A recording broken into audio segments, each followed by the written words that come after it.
ইংরাজি পরীক্ষাটাও আজ শেষ হলো। জানি কারোর কাছে হয়তো সহজ লেগেছে, কারোর কাছে একটু কঠিন। কিন্তু পরীক্ষা শেষ হয়ে গেছে, তোমরা বাড়ি ফিরে পড়ছো, আর সেই কোয়েশ্চেন্সটা নিয়ে এখন মাথা ঘামানোর সময় নয়। তোমাদের যা হয়েছে সেটাকে ভুলে যাও।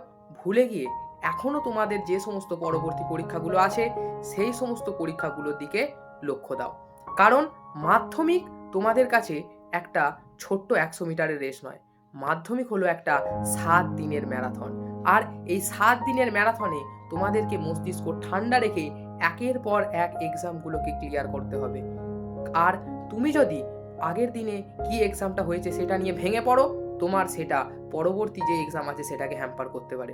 তাহলে একদমই ভেঙে না পড়ে তোমরা পরবর্তী পরীক্ষার জন্য প্রস্তুতি নেওয়া শুরু করো। সাবধানে বাড়ি ফেরো, খাওয়া দাওয়া করো, বিশ্রাম নাও এবং আবার পড়াশোনা চালু করো সব কিছু ভুলে গিয়ে। তোমরা পারবে। নিজের প্রতি বিশ্বাস রাখো, তোমরা পারবে। All the best. টাটা।